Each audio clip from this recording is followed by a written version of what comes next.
nube. Bueno, muy buenas a todos. Gracias por estar aquí presentes en este programa de formación continua.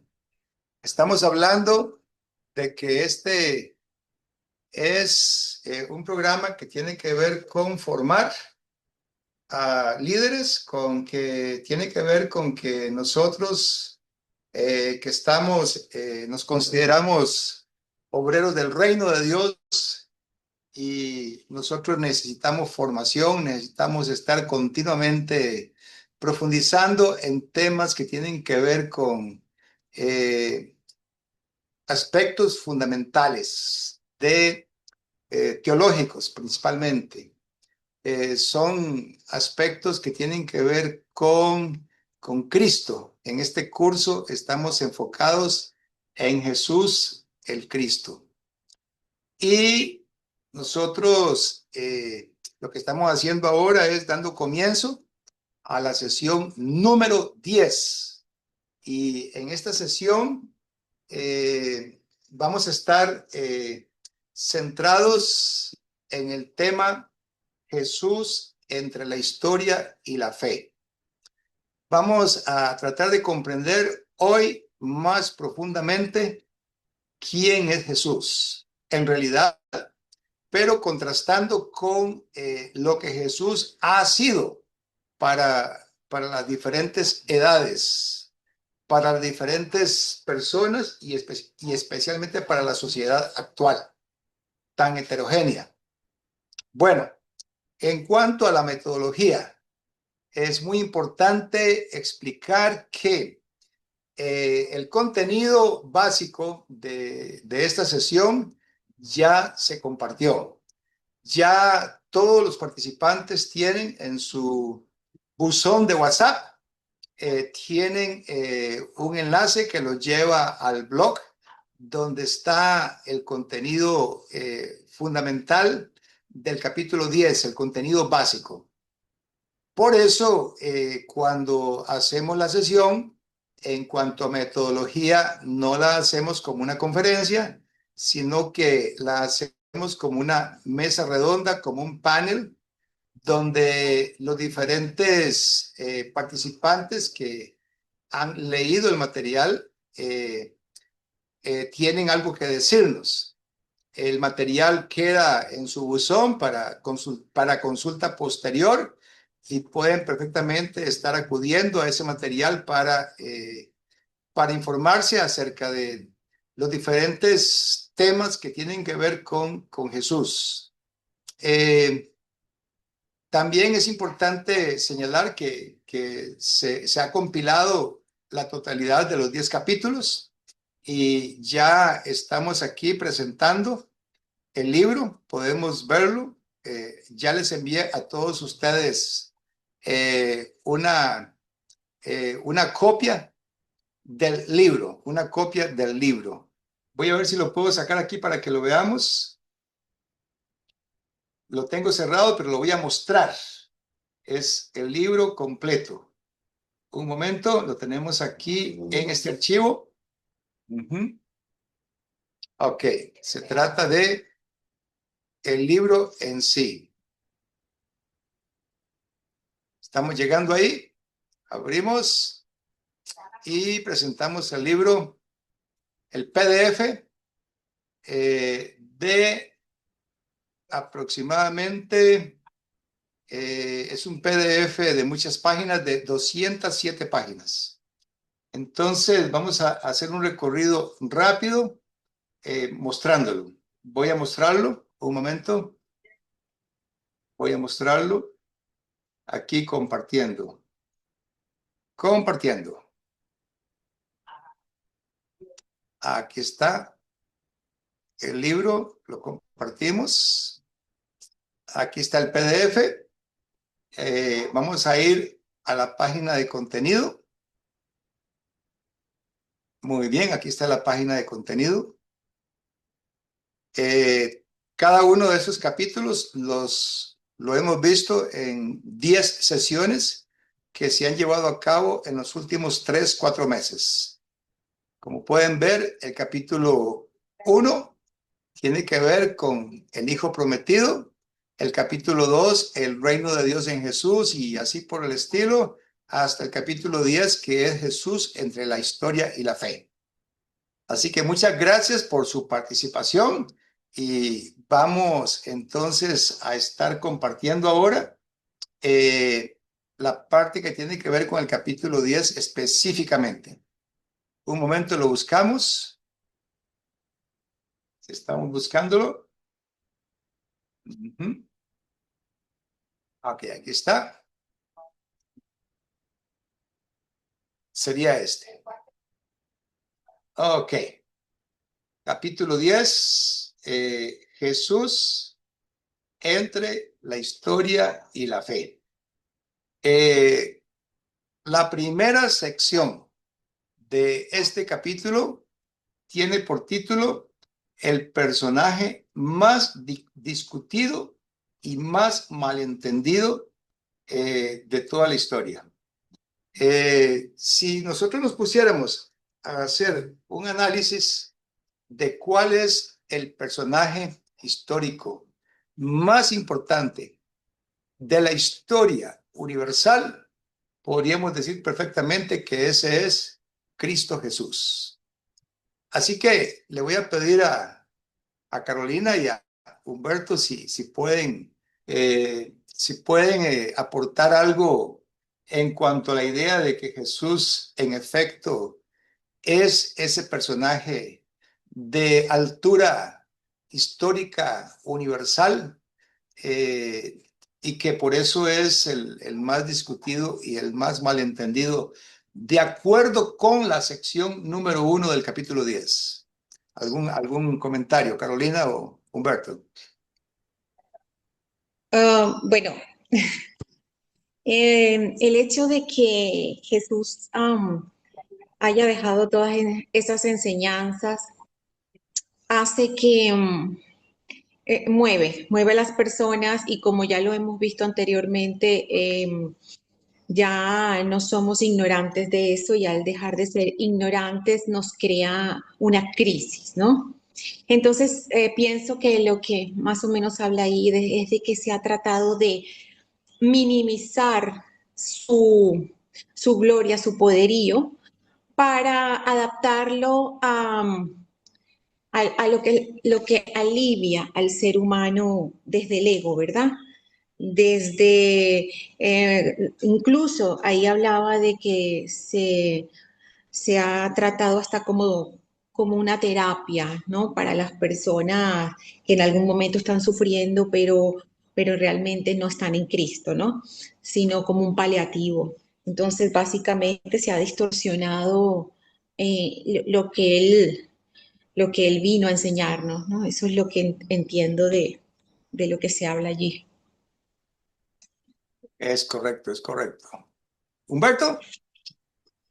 Pues sin mucho comentario, lo que dijo Carolina me parece perfecto. Lo único que quizás pudiera agregarle es, si Jesús no fuera importante y no hubiese existido, ¿para qué gastar tanta tinta y tiempo en obras, películas y cosas por el estilo?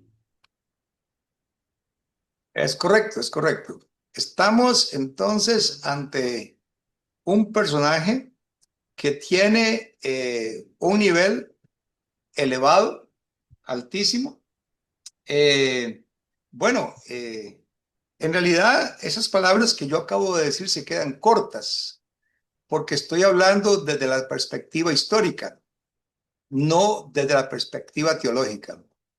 De hecho, hay polémica, porque hay autores que creen que el Jesús teológico, es decir, el enfoque teológico de Jesús ha sido exagerado, según autores.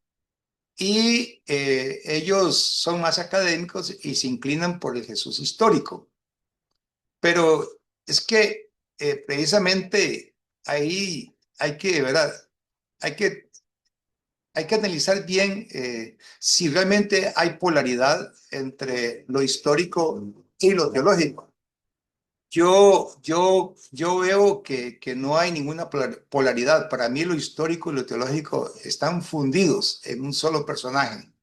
Cristo es 100% histórico y 100% teológico. Bueno, como dicen, ¿verdad? Los teólogos, Jesús es también 100% Dios y 100% humano. Bueno, Jesús es objeto de análisis, ¿verdad? Jesús es estudiado, pero tal vez el problema más grande que hay acerca de Jesús es que nosotros a Jesús no lo conocemos bien. Me parece que es más lo que ignoramos acerca de Jesús que lo que sabemos. De hecho, el apóstol Juan puso en uno de los pasajes de su evangelio que Jesús hizo muchas cosas, las cuales, si se escribieran una por una, dice que ni aún en el mundo cabrían los libros que se habrían de escribir. Entonces, no se puede agotar. El tema acerca de Jesús es inagotable. Es imposible hablar de Jesús y decirlo todo.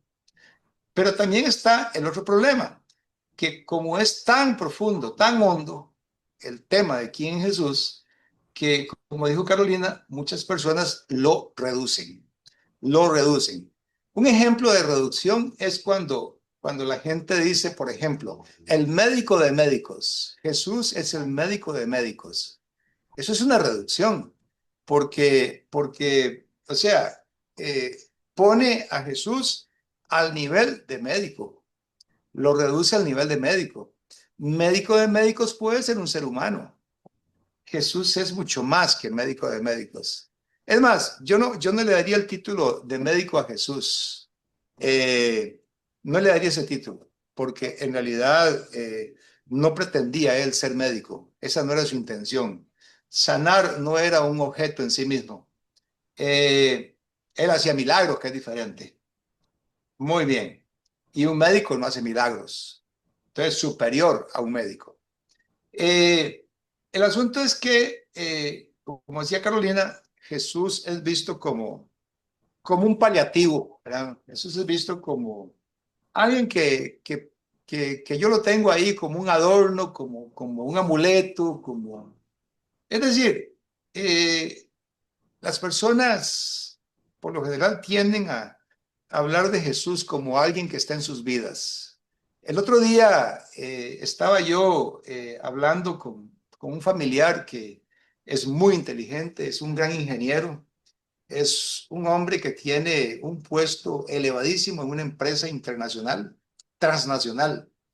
Y yo le pregunté a él, ¿verdad? Que si él podía decirme qué creía acerca de Jesús, si Jesús realmente para él había resucitado. Y bueno, él me dijo que él se consideraba cristiano y que él, ¿verdad?, tiene a Jesús en su corazón. Y cuando él me dijo eso, entonces yo le pregunté, ¿y cómo podría usted explicarle a la gente por qué cree que Jesús resucitó? Si Jesús resucitó y usted cree que en realidad Él resucitó, ¿cuáles razones daría usted para, para sustentar esa fe en el sentido de que Jesús resucitó? Y me dijo, por fe, me dice. Esa respuesta es una respuesta que realmente indica una, un argumento circular. Es un argumento circular porque está creyendo por fe.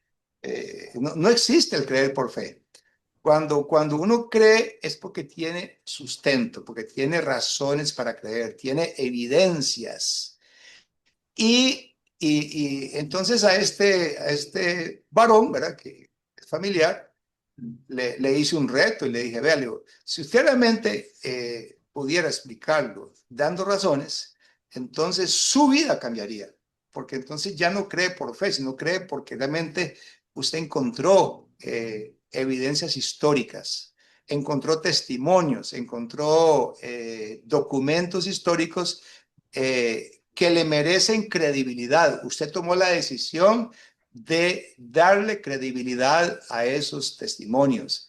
Y por eso, cuando uno hace eso, entonces uno cree y eso tiene repercusiones en la forma como uno se siente respecto a Jesús. Y entonces eso, cuando uno lo decide con base en evidencias que uno mismo comprobó, que uno mismo verificó, entonces uno empieza a ser consecuente con lo que está creyendo. El que cree por fe, argumento circular, no es consecuente con la realidad de lo que está creyendo, porque no es una realidad todavía. Y de hecho, es importante entender que para que algo sea real para uno, uno tiene que poder explicarlo en sus propias palabras. Si uno no lo puede explicar con sus propias palabras, muy difícilmente existe para uno. Muy difícilmente es real para uno. Así que ahí está el reto, ¿verdad? Al final, con mi familiar, quedamos en que él tenía que entonces, honestamente, darse la tarea de hacer una lectura por cuenta propia, un análisis por cuenta propia de lo que hay en los testimonios del Nuevo Testamento, que está debiendo, aceptó que está debiendo.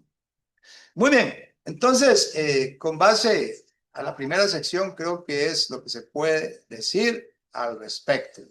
Vamos a estar ahora dándole a Humberto el espacio para que nos ayude con la parte que tiene que ver con Jesús no apareció de la nada. Estamos en el capítulo 10. Ajá, aquí está. Vamos mostrando la sección que tiene por título Jesús no apareció de la nada. Adelante, Humberto. Te escuchamos. Muchas gracias, hermano. Bueno, Jesús no apareció de la nada, es el cintillo que tiene la parte que me correspondió. Y definitivamente es así. Jesús es la culminación de una historia previa. Y estoy diciendo de una historia previa que incluso trasciende el tiempo. Voy a repetir esa última. Que incluso trasciende el tiempo. Intentaré después explicar cuándo comenzó el tiempo. Entonces, como él es la culminación de una historia previa, Isaías y Malaquías nos los presentan como un mensajero que prepara el camino. Luego es presentado como un gobernante de la línea de David, lo explica Miqueas. Luego en Deuteronomio se nos presenta como un profeta, dice Moisés, profeta mejor que mi persona vendrá, a él oiréis. Luego en Isaías vuelve a presentarnos al Señor como una luz en medio de una oscuridad. Y Daniel te lo presenta con un reino con autoridad universal. Estoy siguiendo la historia previa. Jesús es la culminación, de hecho, de todo lo anterior que sucintamente les acabo de decir. Jesús no es entonces un personaje inventado, que después se le da contexto. Es decir, primero se inventa y luego se le da el contexto. Es al revés. Él tiene contexto en la historia que trascendió el tiempo. Los evangelios no introducen a Jesús como un mito, sino que te lo presentan como una persona real, con una historia real, con una vida situacional real. Si se pretende, o si pretendiéramos separar a Jesús con todo el bagaje del Antiguo Testamento, ahí es donde aparecen pavadas como que Jesús es moralista, que Jesús es político, que Jesús es comunista, que Jesús es revolucionario, que Jesús es terapeuta, como lo dijo el hermano, que Jesús es un gran médico, que Jesús es exorcista. Hombre, estas tonterías, estas pavadas, como suelo decir yo, salen precisamente por eso, por lo que anteriormente acabo de explicar. Había o hay en las Escrituras más de 300 profecías que venían tendenciando la venida de Jesús. Voy a hacer una retrospección. De Jesús a David hay 42 generaciones. De David a Abraham hay 14. De Abraham a Noé, 10. De Noé a Adán, 10. Llegamos a Dios. Hago un repaso. Jesús, David, Abraham, Noé, Adán, Dios. Al llegar a Dios, hoy llegamos a la eternidad, que no es el tiempo. En la eternidad existe la deidad. Voy a decir existió por asuntos didácticos. Ahí está Jesús. Entonces, para entender bien la eternidad, hay que hacerle un contraste con el tiempo. La eternidad le corresponde exclusivamente a Dios. ¿Y quién está y existe en la eternidad? Hombre, existe la deidad. Ahí está Jesús, el Jesús histórico, pero también el Jesús teológico. La eternidad, de hecho, no se mueve. La eternidad es estática. La eternidad no tiene movimiento, ni intrínseco, ni extrínseco, ni local. La eternidad es un tiempo presente, no tiene pasado, ni tiene futuro, no es medible. La eternidad es siempre. En la eternidad no hay tiempo, aunque sí hay duración. Sí, ahí hay duración. Entonces, ¿qué es la eternidad? Porque si alguien me puede preguntar, hombre, Humberto, ¿pero qué es la eternidad? Hombre, mira, la eternidad es algo que dura. No me preguntes cuánto, porque si me preguntas cuánto, entonces ya no es eternidad, se convierte en el tiempo. Entonces, lo eterno es algo que dura. Sucintamente, esto lo estoy explicando así en una forma bien lacónica.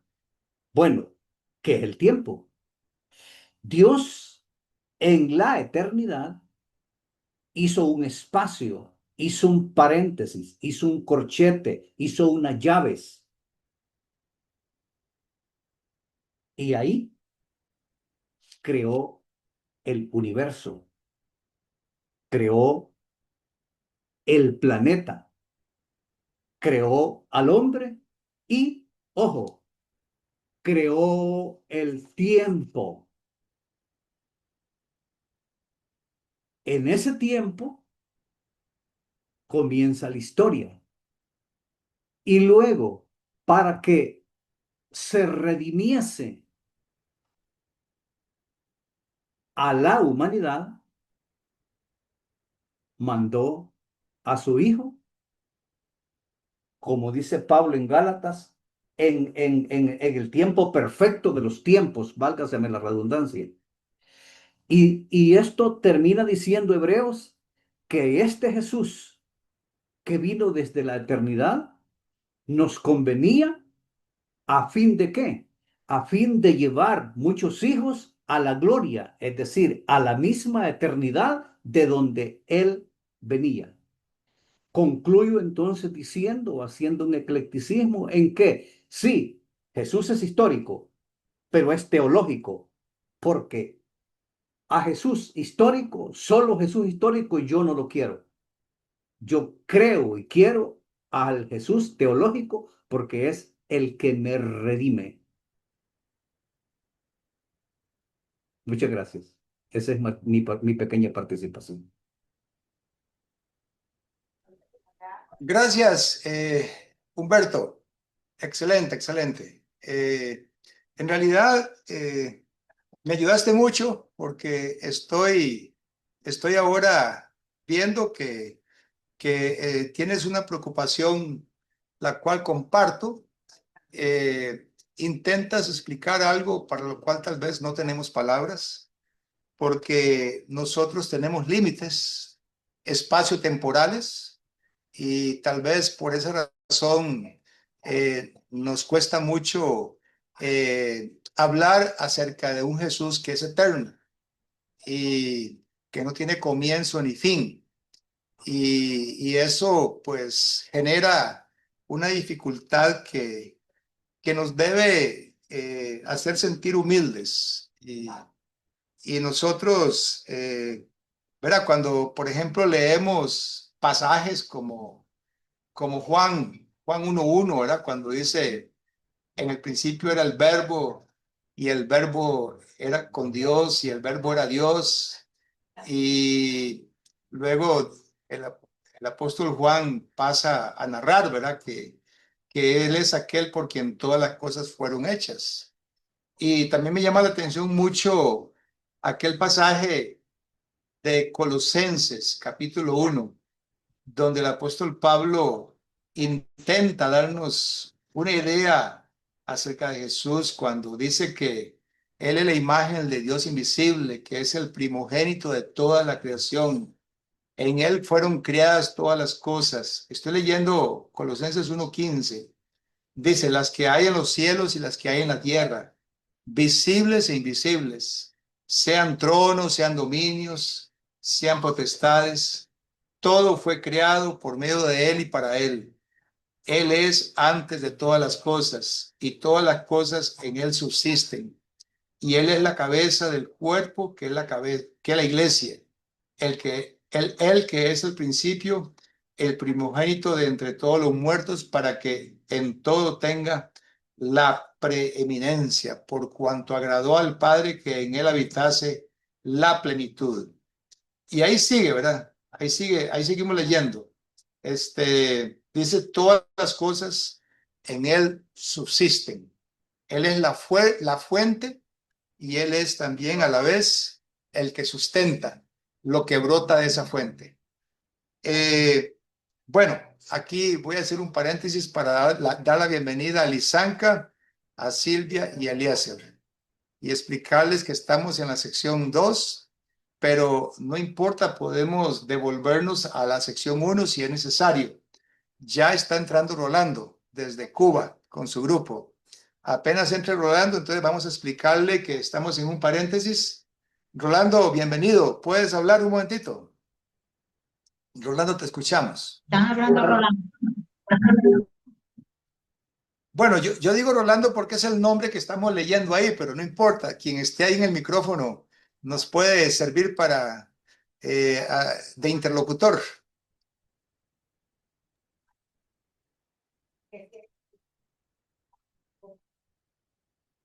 Rolando y su grupo, ¿alguna palabra de parte de ustedes?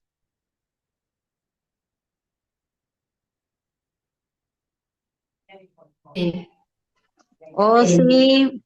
Un momento, por aquí le habla Seida.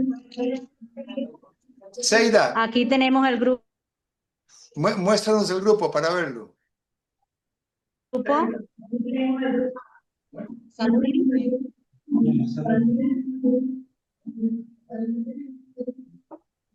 Bienvenido, grupo. Rolando.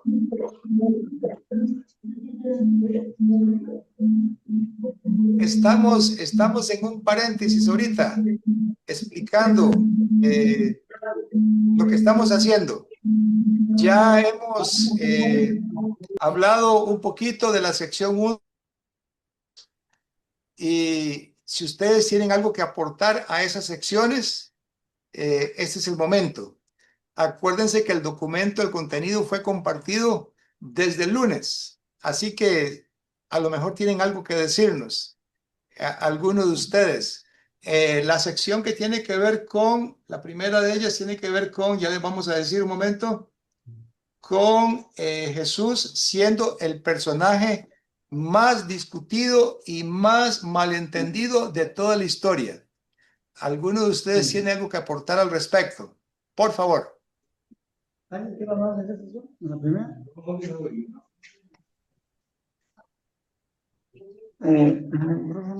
Bueno, la verdad es que, Carlos, no escuchamos la primera parte, escuchamos la segunda del hermano Chacón, pero de todas maneras, realmente, sí, lo tengo abierto, realmente el más malentendido, porque la historia muestra la verdadera existencia de Jesús.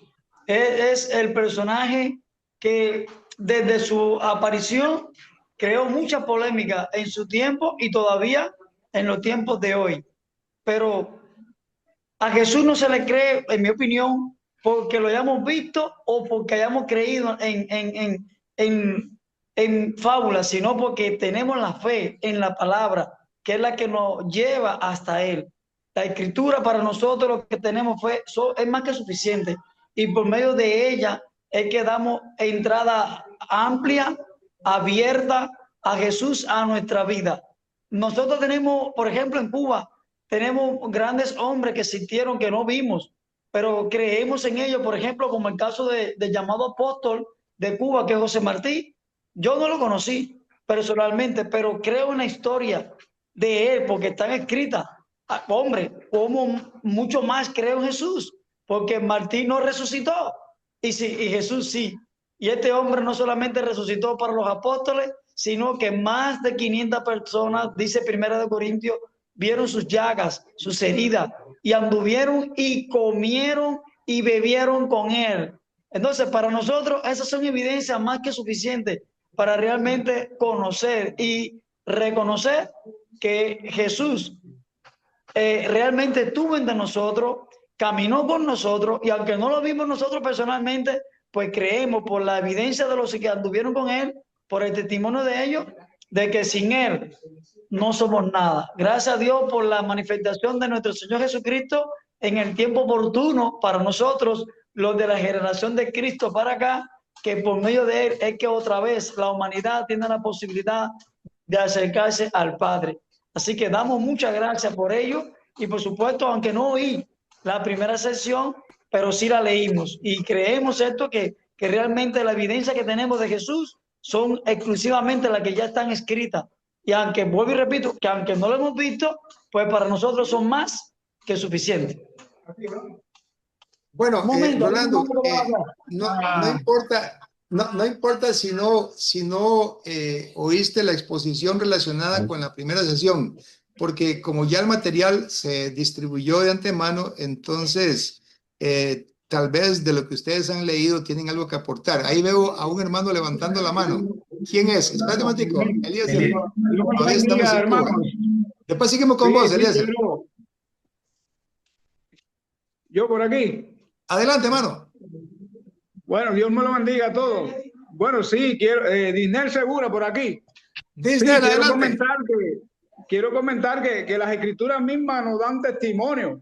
Como dice la palabra de Dios en Hebreo capítulo 1, dice la palabra de Dios, Dios habiendo hablado muchas veces y de muchas maneras en otro tiempo a los padres por los profetas, en estos posteros días nos ha hablado por el Hijo, a quien constituyó heredero de todo y por quien asimismo hizo el universo. Es decir, que vemos palabras claras que nos dan, nos fortalece a nuestra fe de que todo lo que los profetas dijeron de Jesús, que iba a llegar y era que tenía el propósito de salvar lo que se había perdido, y nosotros lo confirmamos a través de la palabra de Dios, por los profetas que nos lo instruyeron, también por Jesús que dejó los apóstoles, que dejaron las escrituras, porque todas fueron escritas por el Espíritu Santo, cada uno inspirado, y tenemos nosotros esa seguridad de que Él no vino de la nada, porque todo estaba preparado de parte de Dios, y por Dios, todo lo que Dios tiene preparado, es decir, que todas sus promesas siempre se cumplen. Por eso nos da esa fortaleza a nosotros, hoy día nosotros como cristianos, de tener una fe firme, de que un día, como Cristo resucitó, nosotros también vamos a resucitar. Que Dios me lo bendiga a todos. Gracias, Disney. Ahora sí, si no hay nadie más de ese grupo, pasamos a Eliezer. Pero ustedes me dicen, espérate, Eliezer, un momentico. Sí, hermano, buenas tardes. Adelante, hermano, di tu nombre. Es Dionisio de acá del grupo de Rolando. Adelante, hermano. Sí, quisiera aportar algunas ideas. Yo considero, ¿no?, que hay cosas que tal vez no sean entendibles. Hay algunos relatos que tal vez no sean entendibles, como por ejemplo el caso de Jonás, que fue tragado por un pez. Pero yo las creo. Hay historias en la Biblia como Daniel, que usted dice, bueno, pero ¿cómo sucedió? ¿De qué manera podemos entenderla? Pero no es necesario entenderla, es creerla, es creer todas esas historias que son reales, que están ahí reflejadas en la Biblia y que de hecho marcan la historia de un personaje histórico, que es nuestro Señor Jesús, de toda la vida, por siempre y por los siglos de los siglos. Es la idea que quería aportar, que hay muchas cosas que tal vez no podamos entender, pero sí es necesario darle credibilidad a cada hecho, a cada historia, a cada momento que narra la vida de nuestro Señor Jesucristo. Gracias, hermano, por escucharme y que Dios nos bendiga. ¡Qué lindo, Dionisio! Gloria a Dios por usted, hermano. Qué hermoso. ¿Hay alguno más? Ahí estás, hermana. Adelante, hermana. Di tu nombre.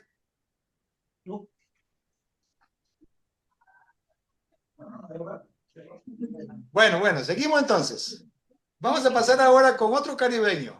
Eliezer Pérez. Dios le bendiga, mis hermanos. Dios bendiga a todos.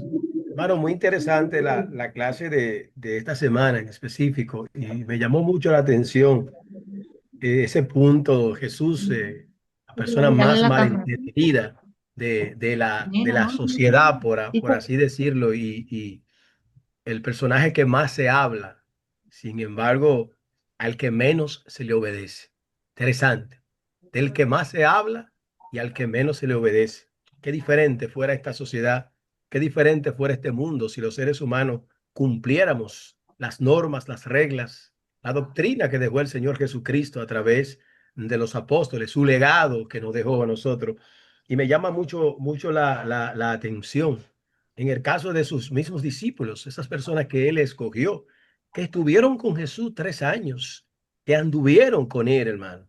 Y en el momento oportuno, en el momento donde más Jesús necesitaba de ellos, prácticamente le abandonaron. Y hay una parte que me llamó mucho la atención, como el mismo Pedro, que fue del círculo de la persona cercana de Jesús, como en Mateo 16, en el mismo capítulo, Jesús lo alaba, porque él reconoce, tú eres el Cristo, el Hijo del Dios viviente. Sin embargo, en ese mismo capítulo, a ese Pedro, él después tiene que reprenderlo, apártate de mí, Satanás, porque no pone la mirada en lo espiritual. Y es interesante, hermano, cómo muchas personas en ese proceso de esos 3 años se acercaron a Jesús, creyeron en Jesús, pero estaban viendo a una persona que le iba a resolver sus problemas. Veían en Jesús ese líder, por así decirlo, o ese rey que va a resolver mi problema. Y recuerden cuando Jesús hace 2 veces que convierte el pan que le resuelve el problema, por así decir, a 5.000, después a 4.000 personas. Que el mismo Jesús tiene que decirle, ustedes me están buscando por el pan, por los intereses. ¿Cómo pasa en la actualidad? ¿Cuánta gente se acercan a la iglesia, se acercan a Jesús? Pero detrás de que Jesús le resuelva un problema X, de que Jesús pueda salvar a mi familia, de que tengo un familiar enfermo y que Jesús oren por mí para que el Señor, pero realmente no han entendido que Jesús puede cambiar el problema más grande de la humanidad, que Jesús puede redimirte, que Jesús puede perdonarte, que Jesús puede transformarte y te está ofreciendo la vida eterna. Es decir, que no ha cambiado, no ha cambiado, han pasado los años, pero sigue la misma mentalidad del ser humano. Ven a Jesús como alguien que puede resolverle los problemas. No ven a Jesús como el Hijo de Dios que puede cambiar, que puede transformar al ser humano. Más o menos fue lo que pude leer en el primer punto, que me llamó mucho la atención. Jesús, la persona más malentendida. Gracias, mi hermano. Sí, es correcto, Eliezer. Y con respecto a que es el más malentendido también, la sección que tiene que ver con, ya te digo, la sección que tiene que ver con del escándalo original al Jesús domesticado.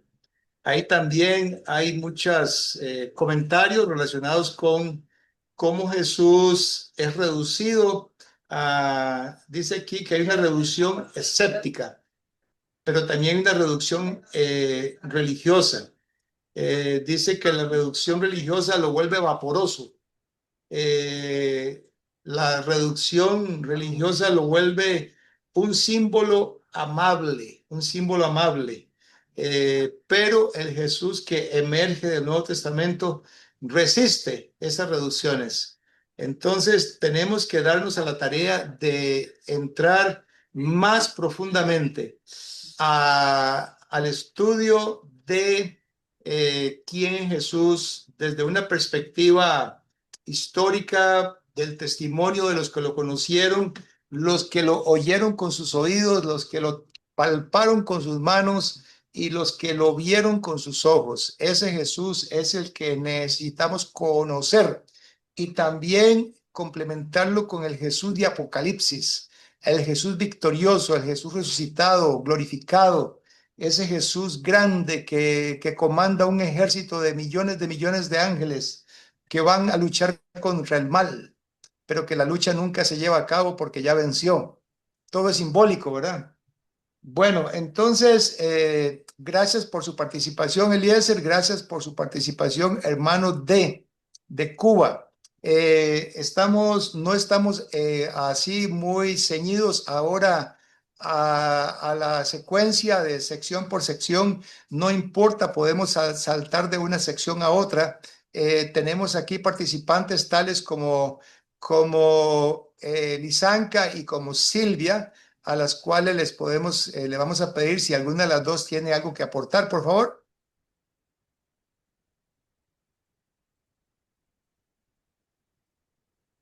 Lisanka o Silvia.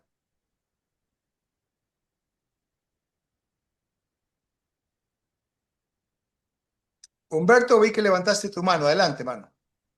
Sí, hermanos, que solamente quiero acotar un punto Adelante. que creo que está interesante. Es que desde ya ratos estoy escuchando, incluso te lo escuché a ti con tu familiar, se lo escuché a Ro y a otros más, de que tenemos que creer en Jesús por fe. Eso está bien, eso es indiscutible. Incluso Disney leyó un pasaje de Hebreos, me parece. Pero hay que agregarle a la fe las evidencias. Y hay evidencias históricas que nadie las puede negar de la existencia de Jesús.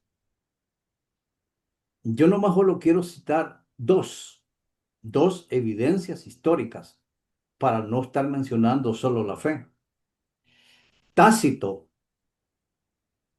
un historiador romano, en una obra de él que se llama Anales, habla y dice que un Christus fue crucificado.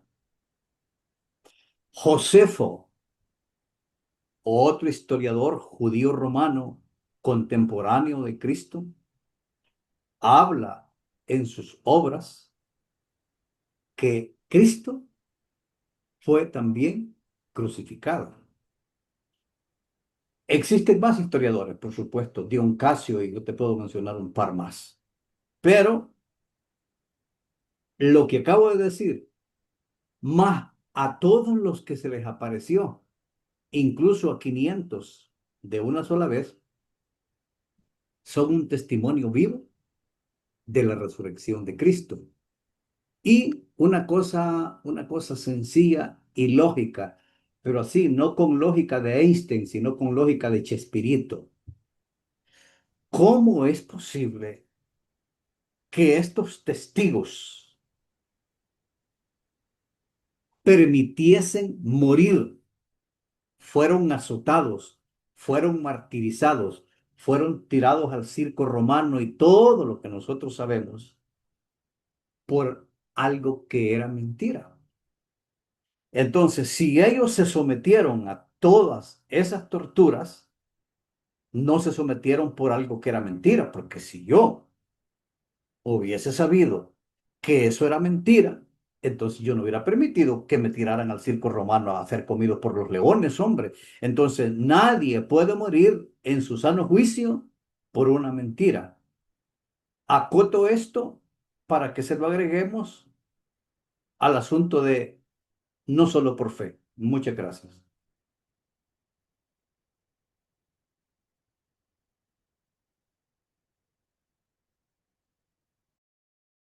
Es por fe. Es por fe. Gracias, Eliezer. Es por fe, hermano. Sin embargo, ¿verdad? Como usted mismo lo dice, pero una fe que tiene razones, una fe que tiene razones, que tiene evidencias históricas. Y usted habló de Tácito, ¿verdad? Que es una de las obras independientes que no son bíblicas, ¿verdad? Que tienen mención de que en efecto Cristo existió históricamente. Hay otras, ahorita no las tenemos a mano, pero podríamos en otro momento mencionarlas. Estamos, ¿verdad? Tratando de avanzar, entendiendo que no importa la secuencia de las secciones del capítulo, incluso aun si el contenido que usted quiere aportar o usted quiere decir algo que de lo que leyó, usted quiere decir algo que está relacionado, puede hacerlo ahora. No sé, tal vez Silvia, ¿pudiste leer algo, Silvia, a tiempo como para comentar? No, no pude realmente, no me dio el tiempo, así que Muy bien, estaré escuchando, gracias. Pero Silvia, no importa, no importa, quédate ahí, quédate ahí. De lo que vos sabes, sin haber leído el material, vos, ¿qué explicación le darías a alguien acerca de Jesús? Si, mira, ¿cómo podrías sustentar el hecho de que tú crees en Jesús? ¿Cómo puedo sustentarlo? Sí, imagínate que tenés a un amigo, ¿verdad? Ujú. Un amigo escéptico y él te pregunta, Silvia, ¿por qué cree usted en Jesús? ¿Qué es lo que la lleva a usted a creer en Jesús? ¿Y qué razones me daría usted para su fe en Cristo, Silvia? Si me fuera por la respuesta más simple, para no tener que indagar en lo que puede que esa persona ya sepa, que sea que yo he leído tal vez las escrituras, es decirle que por mi experiencia personal, yo tengo fe y certeza en que el Señor Jesucristo a mí me ha salvado en muchas ocasiones personales, pero porque he tenido la experiencia, he sentido el amor que Él me ha tenido, que me ha salvado de tantas cosas y no me ha abandonado. Si me fuera por la respuesta más más simple, pues. Y Sí, después ya indagaría en la parte, por supuesto, de escritura, inclusive de evidencias físicas, históricas y arqueológicas, que son muchas, muchas, muchas, muchas. muy Pero bien, Silvia. la más fuerte es la que yo puedo dar de testimonio del hecho de que yo aún estoy viva y, y puedo dar testimonio que todos los días el hecho de que yo estoy respirando ya es más que testimonio de que el Señor a mí me salvó y me ama. Hay un pasaje en Hechos 17 que el apóstol Pablo, hablando de Dios, dice, en Él vivimos, nos movemos y somos. Creer en Dios y creer en Jesús por el efecto que tiene en nuestra vida es una evidencia válida, una Ujú, evidencia muy importante, muy importante. Sin embargo, recordemos que es una evidencia subjetiva, ¿verdad? claro. Es una evidencia subjetiva, ¿verdad? Y en esta, ¿verdad? Hoy estamos tratando de añadir, además de las subjetivas, las evidencias objetivas, ¿verdad? Pero tú las mencionaste, ¿verdad? Histórica, arqueológica, por lo menos esas dos, ¿verdad? Pero habría que irnos más profundamente en el tema de lo histórico para poder señalar algunas, frases tal vez de autores famosos. Por ejemplo, aquí acabo de encontrar uno que se llama Suetonio, que escribió un famoso clásico llamado Vida de 12 Césares. Y hablando del emperador Claudio, eh, Suetonio, el historiador, dice que Claudio expulsó de Roma a los judíos porque causaban disturbios impulsados por Crestus. Entonces, algunos historiadores relacionan la palabra Crestus como una forma errónea que Suetonio en realidad se quiso referir a Cristo. Bueno, esa por lo menos es una posible evidencia histórica, pero hay muchas más, ¿verdad? Gracias, Silvia. No sé si Lisanka tiene algo que decirnos. Lisanka, ya oíste la pregunta, ¿verdad? ¿Qué respuesta darías en cuanto a evidencias objetivas? ¿Cuál es la fuente de tu creencia? ¿De dónde viene tu fe? Silvia, perdón, Lisanka, contanos. Buenas noches, amados hermanos. No sé si se escucha bien porque tengo un poquito de problemas con el audio. Realmente, al principio mi fe, pues, fue como quien dice una fe ciega. A mí me hablaron desde niña de Jesús, aunque mi familia no seguían ninguna, o sea, no pertenecían a ninguna religión como tal, ni a ninguna denominación ni nada, pero sí me hablaban de Jesús y de Dios y yo desde niña creí. Cuando soy adulta, ¿verdad? Que llego a tener ese encuentro realmente con Jesús, del cual tengo bonitos testimonios también, de los cuales le hablo a las personas conocidas. Yo empecé, como quien dice, a seguir con esa fe ciega al principio, pero a medida que fui escudriñando en la Biblia, ¿verdad? Me llamó mucho la atención de ciertos detalles que pasaban pasajes donde no se hablaba de Jesús, pero realmente descubrí que de Jesús se habla desde el Génesis hasta el Apocalipsis.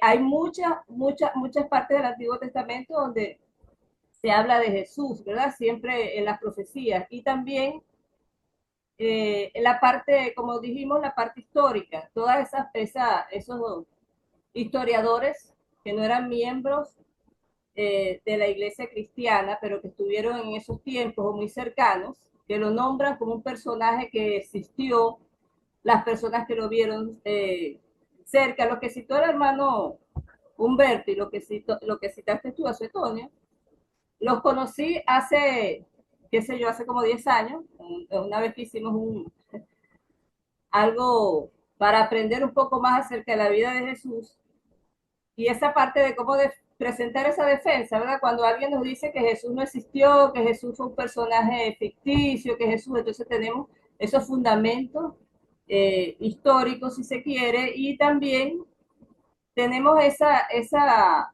certeza porque sabemos que si hubiese sido un personaje ficticio como otros, tal vez un mito, no hubiese llegado hasta donde estamos ahora, ¿verdad? No se hubiese propagado el cristianismo como hasta ahora, porque se hubiese caído por su propio peso. Cuando es algo que no es real, siempre se termina distinguiendo, ¿verdad? Que es algo ficticio, que es algo mítico, que es algo inventado. En este caso, pues los cristianos tenemos esa certeza de que sí, de que existe, que está en nuestras vidas, y se lo demostramos a los demás cuando le damos ese testimonio de cómo ha sido nuestro caminar, cómo hemos cambiado, lo que hemos experimentado, porque ellos lo están viendo, ¿verdad? Testificamos con nuestra propia vida, y también podemos conocer esos hechos para expresárselos a ellos, ¿verdad? Los hechos históricos que nos muestran que sí, que Jesús existió, y que hasta ateos reconocidos han dado certeza de la existencia de Cristo. Excelente, Lisanka, excelente. Me gusta su marco, me gusta su marco. Yo me acuerdo cuando yo veía televisión de niño, así eran los televisores. Bueno, Lisanka, qué bueno verla a usted y gracias por su aporte. Qué bueno que hace poco estuviste participando en un curso donde te mostraron algunas evidencias históricas y también lo que dijiste de lo de la fe ciega es cierto, es muy común eso, ¿verdad? Porque erróneamente se propaga la idea de que en el cristianismo nosotros debemos tener una fe ciega y una fe ciega es lo peor que uno puede tener. Al contrario, es una fe basada en evidencia que es visible, ¿verdad? Porque nosotros estamos viendo los materiales, viendo todos los documentos y los documentos históricos probados que son verdaderos, que tienen, ¿verdad? Sustento arqueológico también, son los manuscritos del Nuevo Testamento. Muy bien, ahora sí, vamos a pasar a Eliezer, que algo tenía que decirnos. Y hermano, es interesante la parte que decía la hermana Lisanka, cómo Jesús desde el Génesis se comenzó a profetizar, cómo los profetas mayores, cómo los profetas menores, 700, 800 años antes de que ya Jesús en la parte humana, ¿no verdad? Se hiciera hombre y habitara entre nosotros. Y todo lo que ellos profetizaron, cómo se dio en Jesús, cómo todo apuntaba hacia Él, hacia Jesús. Y cuando hacemos una comparación, entre comillas, con los dioses humanos o los grandes líderes que supuestamente han revolucionado, llámese Mahoma y llámese Buda, ¿fueron ellos profetizados? Resucitaron, Amén. Excelente. resucitaron, Perfecto. resucitaron ellos al tercer día, como resucitó Jesús, que ahora reina y vive por los siglos de los siglos, hermano. Entonces, eso a mí me causa alegría, gozo, satisfacción de saber que la tumba no pudo retenerlo a él. Gracias. De hecho, Eliezer, hay unas palabras en la sección 1, ¿verdad? Que dice un autor llamado Wright, de apellido Wright, N.T. Wright, dice, Jesús es más grande, más perturbador, más urgente de lo que nosotros, de lo que la iglesia habíamos imaginado. Es decir, la imaginación no alcanza para dar cabida a la grandeza de Cristo. Y ese punto que acabas de hacer, ¿verdad? De que los grandes avatares de la historia, como Confucio, como Buda, como Mahoma, en realidad de ninguno de ellos se habla escatológicamente y tampoco de ninguno de ellos se habla proféticamente. Así que Jesús, ¿verdad? Destaca de forma exagerada que nosotros ni siquiera tenemos idea. Deberíamos abocarnos más profundamente al estudio, al análisis, a la meditación de quién es Jesús realmente para nosotros. Y así entonces su efecto subjetivo, en vista de que lo objetivo es tan grande, tan poderoso, su efecto subjetivo debería ser también muy poderoso. El impacto que debería tener en nosotros, en nuestra forma de ser, nuestra forma de pensar, en nuestra forma de hablar, debería ser muy evidente quién es Jesús. ¿Quién es Jesús? Para que los demás vean en nosotros quién es Él en realidad. Estamos emocionados porque sabemos que estamos dejando un platillo muy suculento para el final. Y esa es la exposición de Carolina. Adelante, Carolina. Veo que está en la par tuya alguien. Presentanos a que está en la par tuya, por favor. Don Carlos, mi esposo Juan Carlos. Hermano Carlos, un abrazo. Qué Juan gusto Carlos, verte. qué bueno verlo unido a esta participación aquí. Estoy llegando ahora y bueno, nada, me uní aquí a Carolina a oír la charla. Sí, él es fiel testimonio de los efectos de Jesús. Gloria a Dios, gloria a Dios. Rescatado, rescatado por manos terribles. Gracias a ti, Carlos, y gracias a mi hermano también, que me rescataron. Juan Carlos, de secuestradores. Juan Carlos, usted no se imagina lo profundamente que me afecta su presencia. Porque para mí es un gusto. Porque usted es resultado de la influencia de Cristo por medio de Norberto. Sí, señor. Sí. Sí, señor. Y el hecho de que Norberto, ¿verdad?, sea tu hermano y él es mi amigo con quien yo hablo de los incendios de mi vida, ¿verdad? Incendios. Ahí después él te va a contar lo de los incendios. Los incendios que yo mismo causo. Eso es discurso cifrado, ¿verdad? Codificado. Yo le voy a preguntar a mi hermano para que me cuente. Dígale que se lo descodifique. Sí, claro. Claro. Y aclárale que yo dije que todos los incendios han sido provocados por mí. Bueno, voy a decírselo. Y apagados por Jesús. Y apagados por Jesús, por Cristo. Más nada. Esa es la importancia. Bueno, nada, yo estoy aquí y nada, llegué ahora de trabajar y me encontré a Carolina, que sé que está todos los sábados, y nada, me uní a ella a oír. He oído la exposición de todos los señores que han hablado antes. Cuando entré estabas hablando tú, después habló otro señor, la señora, otro señor, los he oído a todos. Fíjate, bueno, yo puedo decirte esto, sí, de forma subjetiva.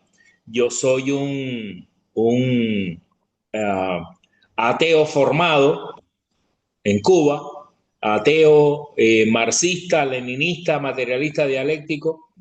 Cónchale, pero cuando todos los aviones fallaron, cuando el avión se estaba cayendo, la única forma de aferrarme que tuvo fue a Jesús. Y ha sido una batalla, porque cuando aprendes algo, para desaprenderlo es muy difícil. Cuando llevas años estudiando ateísmo, como teníamos los cubanos, sé que hay unos hermanos cubanos oyéndome, les mando un gran abrazo, un gran saludo. Pero todo eso que nos enseñaron estaba equivocado. Solo Jesús me salvó. Y aquí estoy al lado de mi esposa y pudiendo hablar con mi hermano y contigo gracias a él. Estoy estudiando, estoy con mi hermano, estamos los martes, nos estamos reuniendo, estamos hablando y aprendiendo, pero solo hay un Salvador. Y es la palabra de un ateo. En algún momento cuando mi hermano empezó a convencerme, yo andaba medio convencido, yo le decía a mi hermano, yo soy ateo, gracias a Dios. Pero ya no soy ateo, soy un convertido, gracias a Dios. Es que hermano, en realidad el que tiene todo el peso de la prueba es Dios. Sí. Él tiene el peso de la prueba, hermano. Nosotros no lo tenemos, el peso de la prueba. No. Ni los teólogos, ni los predicadores. El peso de la prueba lo tiene el Señor y Él satisface. Él da la evidencia, Él da el testimonio y lo tenemos. Sí. Muy bien, hermano. Gracias, Juan Carlos. Qué gusto verte. Sí, qué gusto verte. Y eres bienvenido para seguir participando aquí en este foro. Los señores que oíste son el gran señor, perdón, el gran hermano Humberto del Salvador. Y el otro hermano, Eliezer, de República Dominicana. Y la hermana Lisanka, de Venezuela. De Venezuela, está aquí. Sí, correcto. Nosotros estamos en Venezuela, yo soy cubano, mi esposa venezolana. Son 3 de Venezuela y hoy no está Henry, el esposo de Lisanka. Y luego está Silvia, Silvia es hija de Roberto Ulate en Heredia. Roberto Ulate. Roberto Ulate nos casó a Caro y a mí. Correcto. ¡Ay, wow! Sí. Silvia Ulate. Silvia. Sí, Tu padre nos casó. Bueno, gloria a Dios por todos ustedes. Ahora vamos a pasar a oír a Carolina. Gracias. Bueno, de verdad es un gusto para mí estar en este grupo que aprendo tantísimo. Sí, por favor. Antes de empezar, bueno, yo relacioné todo lo que leí, sobre todo de Thomas Wright, con lo que es el psicoanálisis definitivamente, ¿no? Las teorías mentales. ¿Por qué? Porque nada está fuera de la palabra. Es increíble cada vez que escucho un tema, estudio un tema de la Biblia, explica todo lo que hoy conocemos, explica todas las áreas profesionales de la vida, todos los temas están ahí, ¿no? Entonces, ahí el hermano Dionisio habló de lo real y es un tema muy importante porque para las teorías mentales lo real es inexplicable, lo inexplicable con una verdad, ¿no? Entonces, claro, ahí está ese dibujo, digamos, ese dibujo se llama Nudo Borromeo. Me voy a basar en él porque ahí en el centro es lo que nosotros somos, lo que está ahí en el centro, ¿no? Entonces, para explicarlo un poquito por encima, se llaman registros. Los registros, cada argollita, ¿no? Tiene un significado en nuestras mentes, ¿no? Entonces, el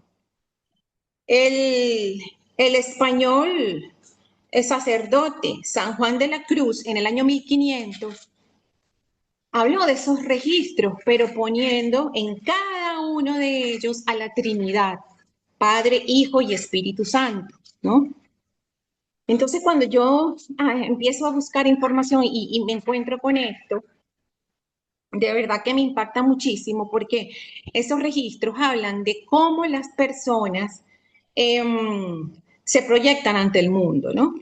Vamos a suponer, el registro rojo sería la psicosis, el verde sería la neurosis y el azul la perversión. En el caso del psicoanálisis, ¿sí? Y en el centro estaría el ego, que el ser humano está dominado por él. ¿Qué pasa? El ego es el que va a amarrar a estos trastornos o a estas estructuras mentales para nosotros no ser psicóticos o no ser neuróticos o no ser perversos. Cuando vemos todas estas cosas terribles en el mundo, gente, ¿no? que está muy enferma, que hace daño y se hace daño, lo que se dice es que están desanudados, o sea, ese ego no los agarra, ¿sí? Entonces cometen delitos en contra de ellos y en contra del mundo, ¿no? Eso por el lado de esos registros del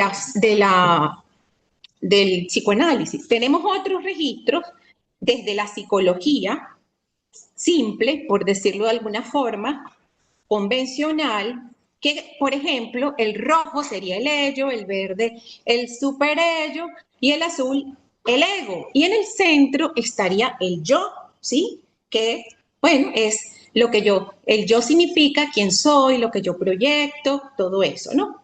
Por otro lado, tenemos también mente, cuerpo y alma. Y en el centro estaría el ser humano, el ser, sin mayores explicación.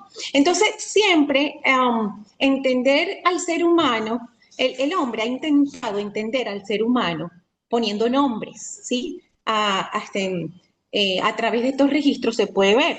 Pero entonces, el español San Juan de la Cruz, que era un sacerdote de los años 1500, cristiano, representa a la Trinidad en el medio del nudo borromeo, ¿verdad? Entonces, fíjense que cada registro en el centro, ¿qué tienen, no? ¿Qué ha hecho el hombre y qué ha colocado el hombre en el centro, que es el que amarra a estos registros para nosotros no estar perdidos por el mundo, ¿no? Ha puesto el ego, ha puesto el yo, pero este sacerdote puso a Dios en el centro para entender la Trinidad, Padre, Hijo y Espíritu Santo. En el centro está Dios. Ahora, todos están amarrados por lo que está en el centro, ¿no? Ahora, el francés Lacan, en 1970, él habla ya un poco más interesante acerca de estos tres registros para entender la mente humana, la psique. Él se va a la psique y a la estructura. Y dice que el rojo es lo real, ya lo real es inexplicable, con una verdad, como lo decía el compañero Dionisio que lo nombró, y otros compañeros, otros hermanos que nombran lo real, que es lo real para nosotros, ¿no? Lo imaginario, que sería el verde, ¿verdad? Que lo imaginario sería esa parte de nuestras percepciones, y lo simbólico. Lo simbólico lo vamos a representar a través de cómo hablamos, del lenguaje que usamos para darnos a conocer, ¿sí? Entonces, si eso es así, ¿qué pone Jacques Lacan en el centro? Él pone a un A grande, una mayúscula grande. Este A grande, él lo describe como el absoluto, ¿no? Entonces él dice, nosotros estamos dominados por una grande que es el absoluto. Entonces, la psicosis, la neurosis, la perversión, el ello, el superello, todos están anudados por un yo y por un ego. El yo es nuestra identidad, habla de nosotros y de nuestros proyectos, de nuestros propósitos, ¿sí? Está dominado por el ego según Freud, ¿verdad? Pero Lacan habla de que ese A grande es lo absoluto y es el innombrable, no se puede describir, ¿sí? Al no poder describirlo, es real, es inexplicable con una verdad. Entonces, cuando yo leo Thomas Wright, me impacta muchísimo porque, como decía el hermano Carlos, ¿verdad? Él dice, Jesús es el más grande, más perturbador, más urgente de lo que nosotros habíamos imaginado. Esa perturbación no es un capricho, es el efecto de su señorío sobre nuestro falso centro. Cuando yo empiezo a investigarlo a él, busco sus videos y todo eso, el falso centro, él siempre habla del falso centro. El falso centro es el ego, ¿sí?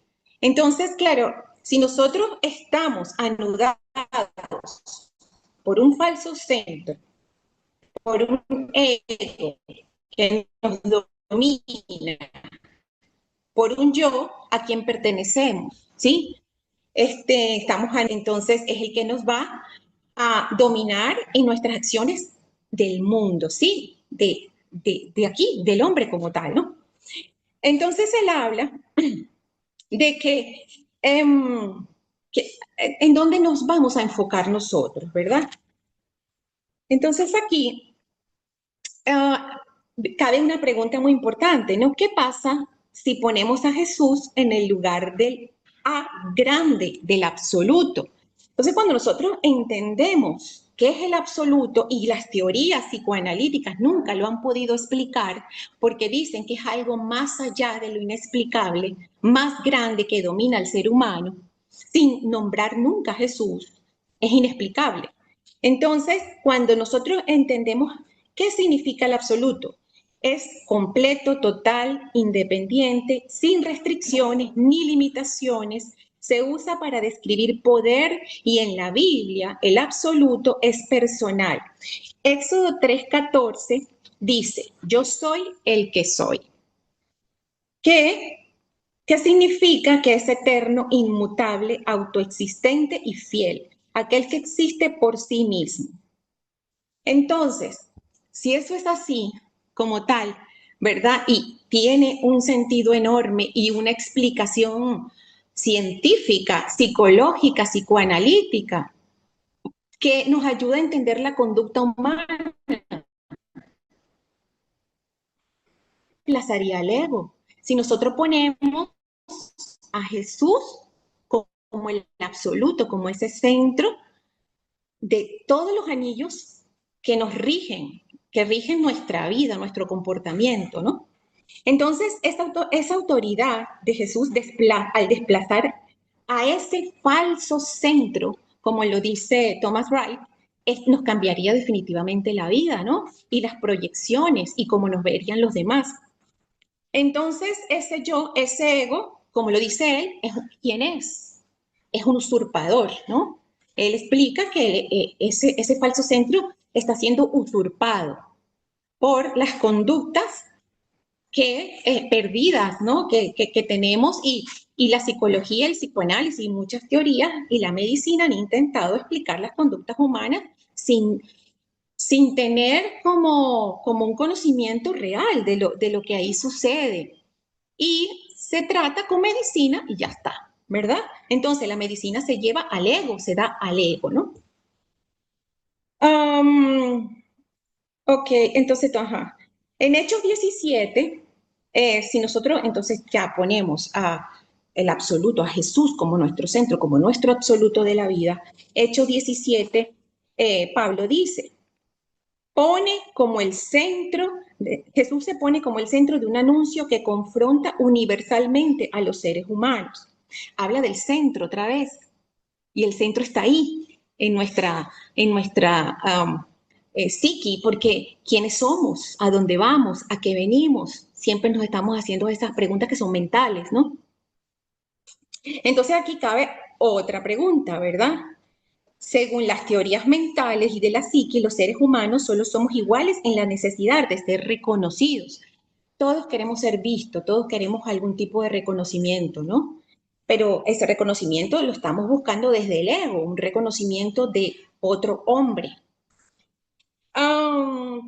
Entonces ahí también, ¿quién está en el centro?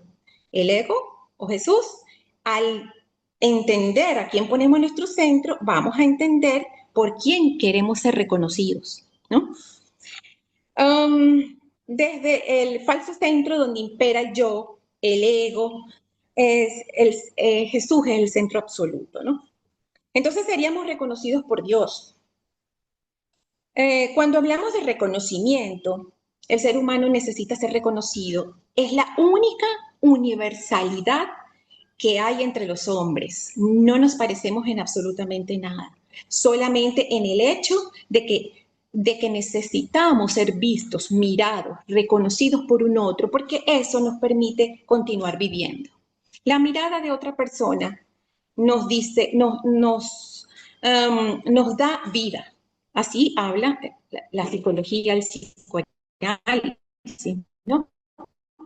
Las teorías mentales, las teorías desde la Segunda Guerra Mundial, cuando se hicieron todos los estudios, la primera mirada marcó el destino de esos niños. La primera mirada, nosotros tenemos una primera mirada de quién nos trajo al mundo, el deseo que tuvieron cuando nos vieron, todo eso nos marca. Entonces, pero ya nosotros con conciencia decimos a quién queremos que nos mire, ¿verdad? ¿Para qué? Siempre queremos ser mirados por un otro ser humano.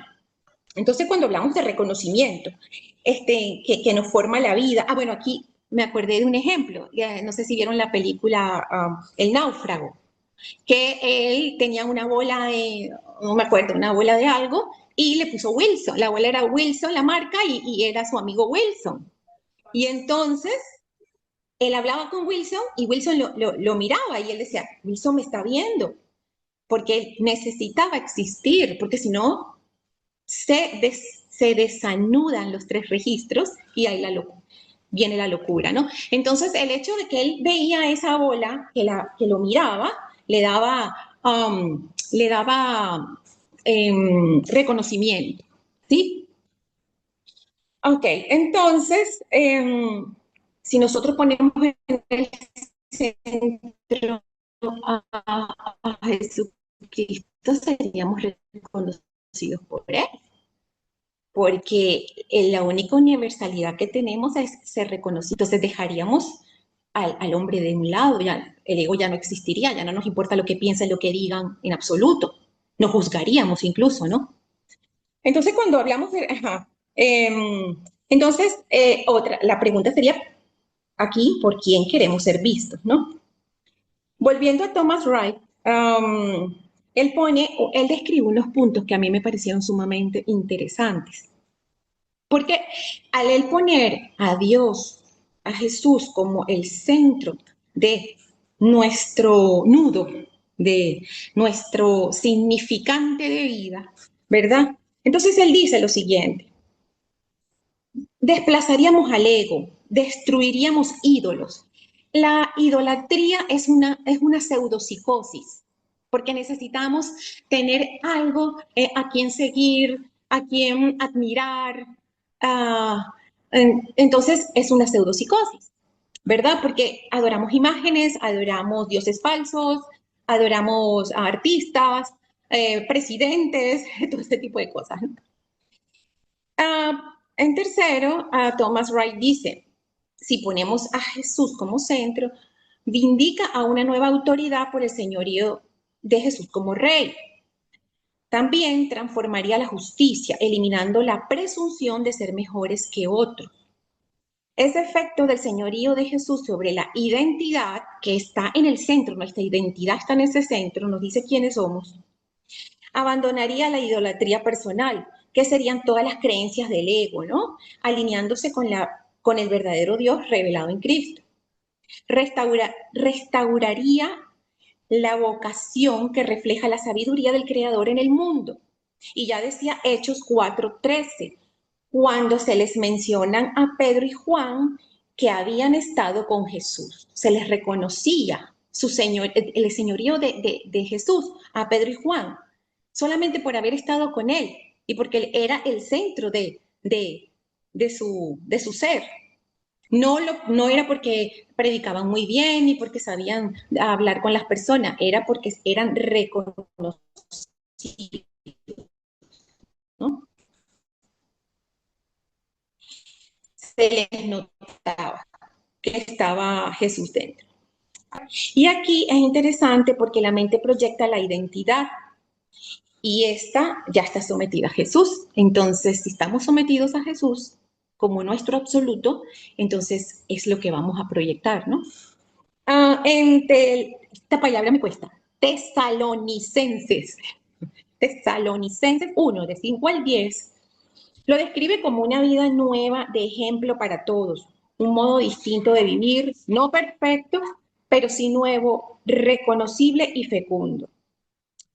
En conducción de Jesús como nuestro centro. El Jesús verdadero no solo nos va a informar la mente, lo va a reorganizar toda nuestra psique, va a reorganizar todo los pensamientos que hasta ahora traíamos, ¿no? Ese background, muchas veces no, evidentemente diseñado por el hombre, ¿no? Por un otro ser, por un otro hombre sin autoridad. Entonces, al reorganizarnos, ya las personas van a dejar de centrarse en sí mismas y va a gobernar el Espíritu Santo, ¿no? Entonces, Jesús reclama la vida, el corazón y el gobierno real de lo que somos, ¿no? Es como la liberación, es la cura.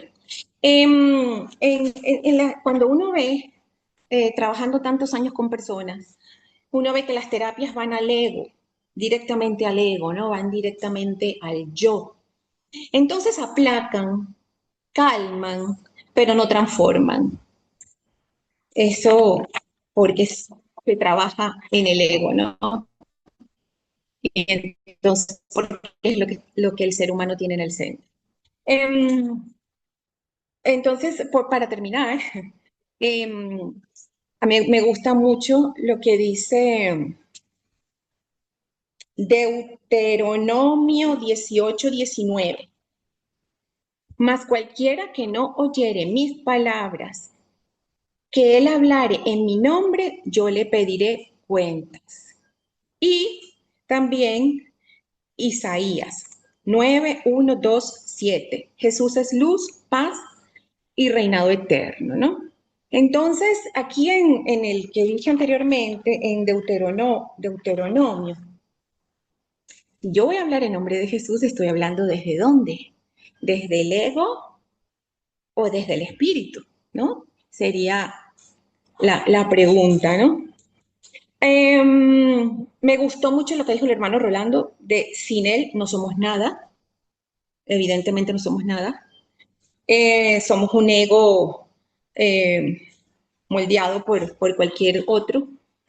El compañero Eliezer, el hermano Eliezer, que también dice, y es muy cierto, se nombra muchísimo a Jesús, se nombra demasiado y nos llenamos la boca con su nombre, pero no le obedecemos porque no está en nuestro centro, no es nuestro absoluto. Y como decía el hermano Carlos Zulate, que el efecto en nuestra vida deja evidencia, ¿no? Y para dejar evidencia, evidentemente, debemos proyectar. Y la única manera de que el ser humano pueda proyectar, darse a conocer ante el mundo, ante un otro, es con Jesús en el centro.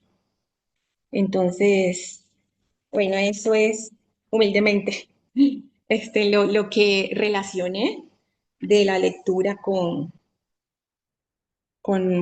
los conocimientos que, bueno, que afortunadamente he tenido la oportunidad de tener. Gracias. Me dejaste sin palabras, Carolina, pero a la vez provocaste muchas palabras en mí. Mira, te voy a decir algo, Carolina, esa universalidad, la necesidad de ser reconocidos, eso que todo ser humano comparte, ¿verdad? Eso es lo que nosotros tenemos. Eso es lo que nos hace humanos, podría decirse. Sí. Bueno, de las tantas cosas que nos hace humanos, esa tal vez una de las que más sobresale. Precisamente nuestro Señor Jesucristo es el único que puede satisfacer, muriendo por nosotros en la cruz, el único que puede satisfacer esa necesidad de ser reconocidos.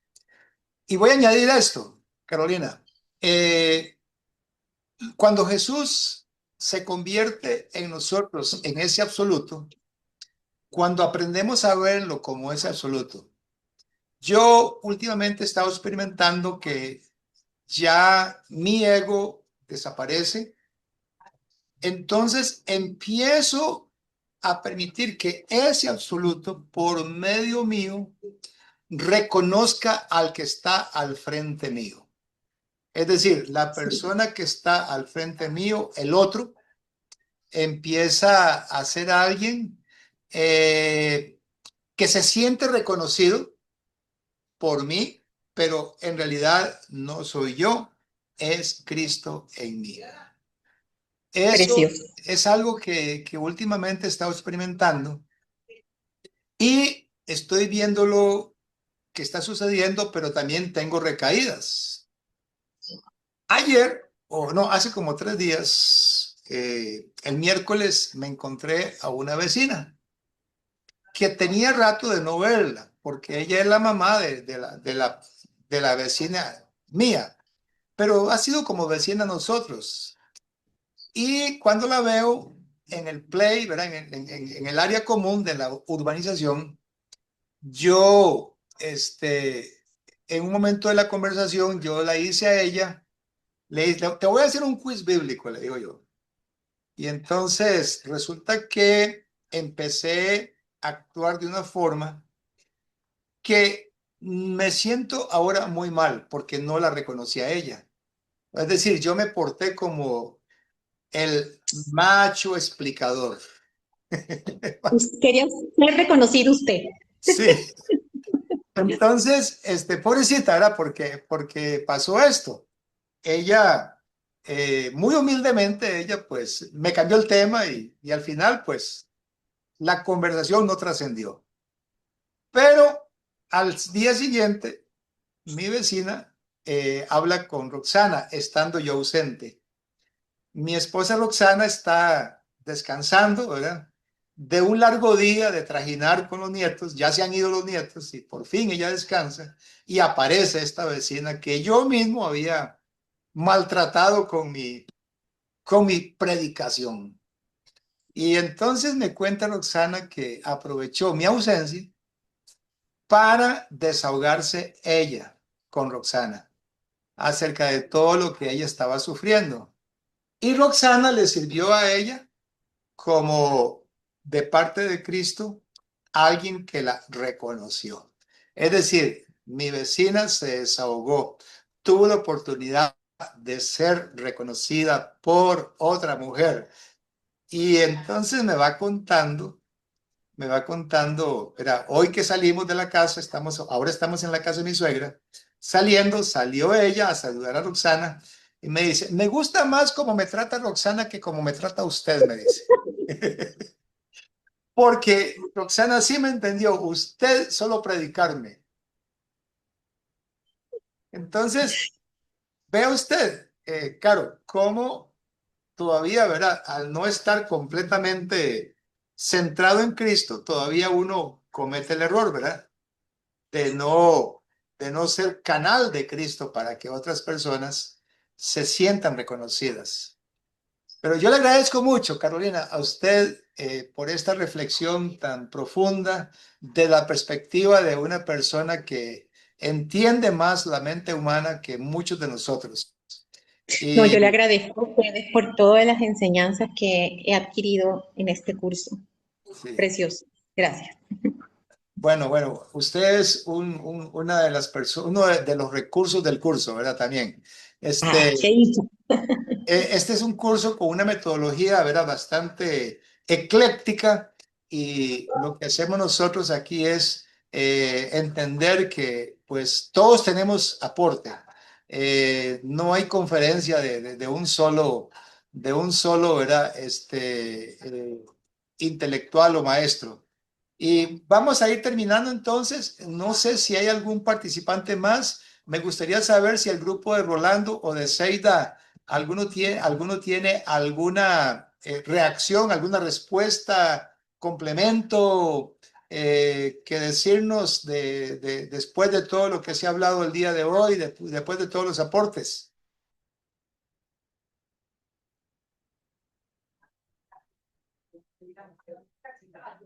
Ese es el momento de hablar para ir concluyendo.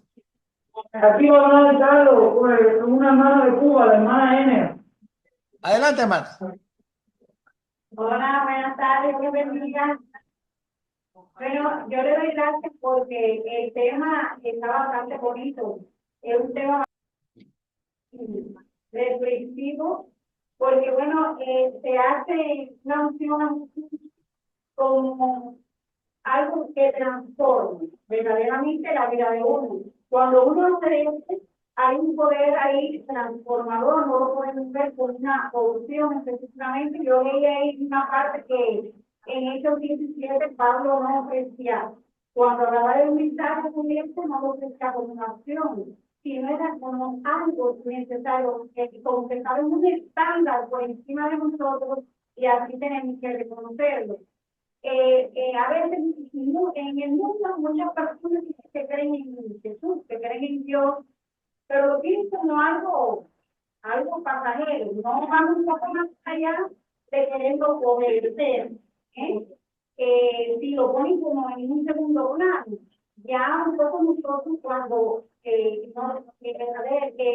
nosotros cuando ya obedecemos, cuando vamos al arrepentimiento, esa misma importancia en Jesucristo nos dio a nosotros y de morir con nosotros en la cruz, es como tenemos que reconocerlo verdaderamente a Él, tenerlo por encima, no solamente porque a veces decimos, hacemos esto gracias a Jesús, hacemos todo y sobrellevamos la vida gracias a Jesús. No solamente es eso, es que hay que saber que es un poco más allá, tener esa fe, creer un poco más en Él y saber que es algo superior a lo que verdaderamente nosotros lo tenemos. Y así tenemos que llevárselo cuando llevamos el mensaje, hacerle ver a las personas que Jesús no es solamente una opción, de que creo en Él, de que oramos por esto, de que me va a llevar una vida tranquila, no, es entender que hay que obedecerlo para poder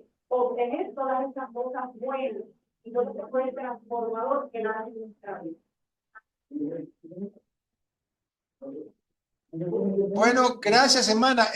Vea, hermana, necesitamos registrar su nombre. El nombre de la hermana que acaba de hablar. Uber. María. Bueno, gracias, hermana. Adelante, Uber. Hola, por aquí. Bendiciones, hermano. Bien, hermano, creo que como hemos podido estar viendo en este estudio que hemos compartido, hemos estado hablando, ¿no?, acerca de la existencia de nuestro Señor Jesucristo. Creo que para nosotros que hemos depositado toda nuestra fe, toda nuestra confianza en Él, para nosotros la existencia de Él es un hecho real. Y la palabra de Dios así lo confirma, ya que cada una de las promesas que hay ahí en la palabra de Dios se han cumplido. Los profetas hablaron de la antigüedad acerca de que venía un Salvador al mundo y que el mundo no lo iba a recibir, sino que lo iba a rechazar. Y así sucedió. El mundo no lo recibió como debía haberlo recibido y tal fue así que lo crucificaron. Pero la palabra de Dios también nos muestra de que ese Dios que fue crucificado resucitó el tercer día como Él había prometido, y nosotros que tenemos toda la confianza en Él, sabemos que Él va a venir a buscar a su iglesia, porque esa es la promesa que estamos esperando. Esto es lo que quería decir. Sí, hermano. Gracias. Nuevamente, Dionisio, hay un pasaje muy claro. Hay un pasaje muy claro que lo confirma todo, y es la muerte de nuestro Señor Jesucristo. Cuando Él muere, sus propios enemigos, los guardias, expresan verdaderamente que este era el Hijo de Dios. Esto lo confirma todo, lo recoge todo. Cuando sus propios enemigos lo reconocen, entonces usted ya no debe de dudar nada. Es algo que ya es, de hecho, algo que realmente impacta porque es algo que pudo ya lograr todo propósito, todo objetivo. Gracias, hermano. ¿Alguien más por allí? Venga.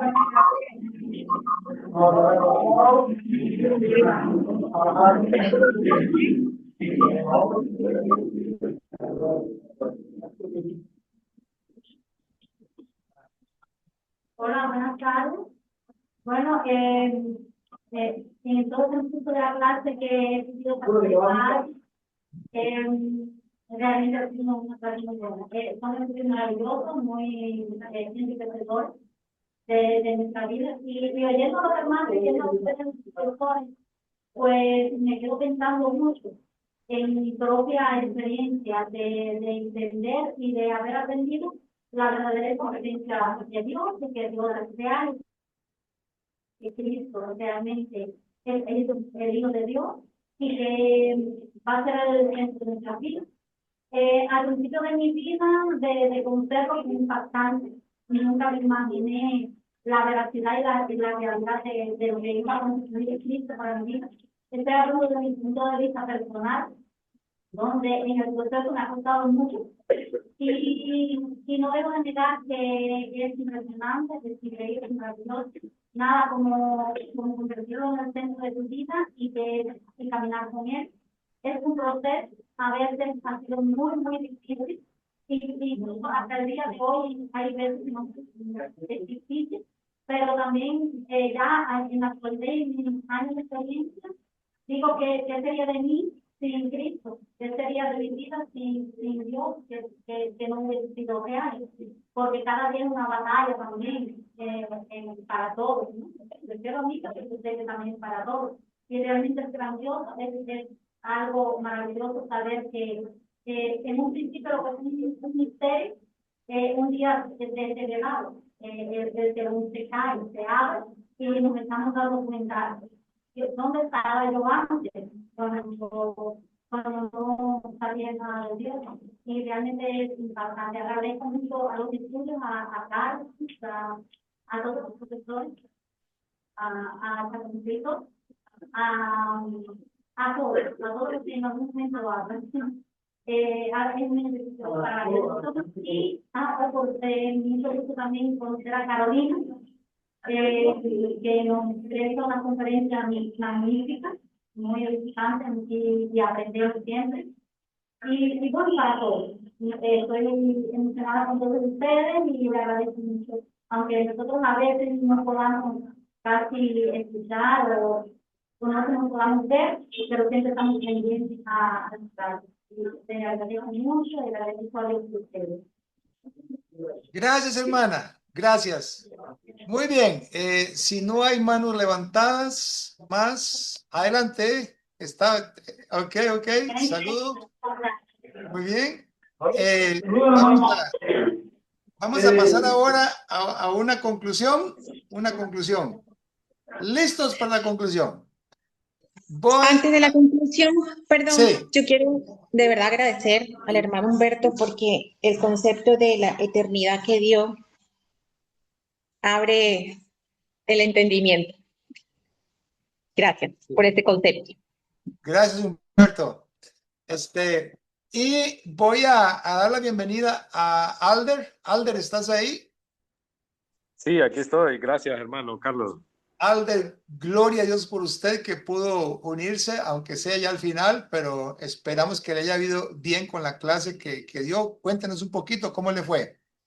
Sí, muy bien. Me disculpo que no pude conectarme temprano. Es que me tocó impartir una clase hoy sábado, entonces por esa razón no me conectaba. Pero sí, me alegra poder, aunque sea, escuchar las conclusiones. Y luego lo veré en diferido, sí. Muy bien, Alder, pero te podemos agarrar en curva con una pregunta. Sí, claro, dígame. Alder, ¿verdad? Aclaro, ¿verdad? No te preparamos para la pregunta, ¿verdad? Pero no importa. Si alguien te preguntara a ti, ¿qué significa Cristo para ti? ¿Qué dirías? Esa es buena pregunta, hermano Carlos. De hecho, recuerdo que como preámbulo, recuerdo que usted lo comentó en una clase. Dijo que muchas veces respondíamos comúnmente como que Cristo es todo para mí o frases, digamos, que diría yo que tienen poca profundidad. Entonces, hermano, que, bueno, tal vez en mi propia frase, ¿verdad? Que bueno, que nuestro Señor Jesucristo es primeramente nuestro Salvador, que es Dios mismo, y también diría que es nuestro mejor maestro. Perfecto, y nuestro mayor gracias. ejemplo a seguir. Sí, me puse a investigar un poco, ¿verdad? Aquí en el ChatGPT, ¿qué significaba Jesús para Pablo? Acuérdense que Pablo es el mejor expositor, yo creo que hay acerca de lo que Cristo debería significar para uno, ¿verdad? Y Pablo, la respuesta que conseguí fue esta. Para Pablo, Jesús era el Señor crucificado y resucitado, en quien Dios lo había hecho todo.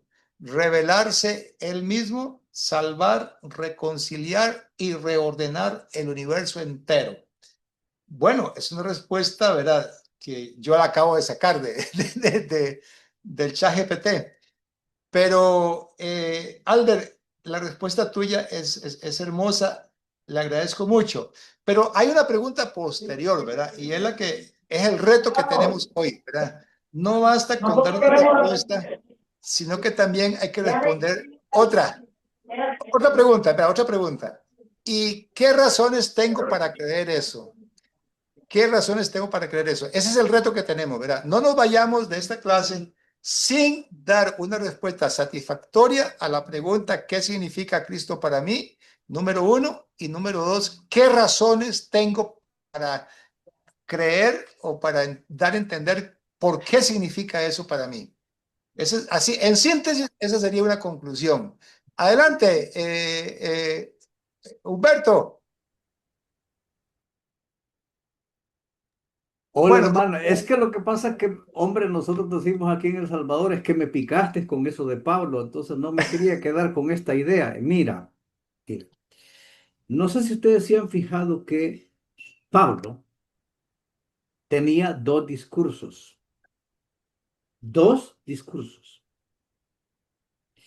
Cuando él predicaba en las sinagogas de los judíos, su discurso era mostrar que Jesús era el Mesías esperado por ellos y lo demostraba a través de las escrituras.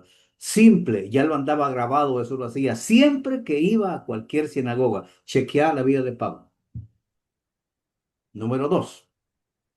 Cuando él predicaba a los gentiles, cambiaba el discurso. El tipo, eso es que era un tipazo. Cuando iba, por ejemplo, cuando estuvo en el Areópago y se encontró con la estatua del Dios no conocido, no se puso a explicarles a los griegos sobre el Mesías. No, a los griegos no les interesaba eso ni lo sabían. Aprovechó esa coyuntura y empezó a predicarles de otra forma diferente. Dos discursos, uno para los gentiles y otro para los judíos. Quería meter esa puntada. Excelente aclaración, excelente aclaración. Todo esto es tan importante, irlo desglosando de esta manera para que sea más claro para nosotros, porque Cristo es demasiado grande para ponerlo en un curso de 10 sesiones y en un libro de 10 capítulos, ¿verdad? Gracias, Humberto. Adelante, Rolando, me parece que tenías algo que decir. Sí, Carlos, a ver, te vamos a responder las dos preguntas, pero lo vamos a hacer como si fuera un niño, vamos a responderla como niño. A ver, ¿qué significa Cristo para nosotros? ¿Entendiste, Carlos? No te oí. A ver, el equipo te respondió completo, pero te lo voy a decir yo solo. Cristo representa para nosotros como si fuéramos un niño, ¿no? Nosotros te vamos a responder. Representa mi corazón. Mi corazón. ¿Vale? Ok. ¿Y por qué? ¿Y por qué? Y la razón que tenemos es que como niños entraremos al reino de los cielos. Perfecto, muchas gracias. Hasta pronto todos. Feliz noche. Gracias. Ha sido maravilloso. Sigue bendiciendo, hermanos. Adiós, bendiciones. Qué lindo grupo. Bendiciones, hermano Carlos, y a todos y todas. Disculpa que te agarre en curva. No se preocupe, ningún problema. Pero la respuesta estuvo perfecta. La segunda pregunta, el de hoy en 8 nos la contesta. No, de hoy en 15, perdón, porque no tenemos clase de hoy en 8. De hoy en 15, si Dios quiere. Ok. Bien. Muy bien, Bueno, hermano. hasta pronto.